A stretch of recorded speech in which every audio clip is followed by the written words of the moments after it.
اول بيعه كانت احلى كدبه صدقتها في حياتي.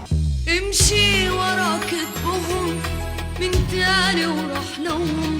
اول ما بعت خدمه لعميل من كام سنه قلبي كان هيقف من الفرحه. افتكرت ان الدنيا خلاص فتحت. رحت طبعت كروت، فتحت مكتب في مصر الجديده، وعملت اعلانات مموله بفلوس كتير. بس الشهر اللي بعده ولا عميل ولا مكالمه، مفيش حتى حد دخل يقول لي بكام. كنت فاكر ان اول بيعه ده معناه طلب مستمر، بس الحقيقه ده كان مجرد واحد صاحبي جابني ومشي. المشكله بقى اني بنيت احلام واستثمارات وفلوس على لحظه انبهار مؤقته. عارف شركه كالر لابس جمعوا 41 مليون دولار قبل ما ينزلوا السوق، واول ما فتحوا الناس دخلت اتفرجت مشي. مفيش ولاء، مفيش قيمه، المشروع وقع. النجاح الحقيقي بيبدا من الرفض مش القبول، من اللي ماشي مش اللي جرب. اسال نفسك، العميل اللي اتعامل معاك رجع شارك الخدمه اللي اخدها منك مع غيره؟ نصح بيك حد؟ لو الاجابه لا، فانت لسه بتتعلم مش بتكسب. قول لي بقى ايه اول حاجه عملتها بعد اول بيعه، وهل ندمت بعدها ولا لا؟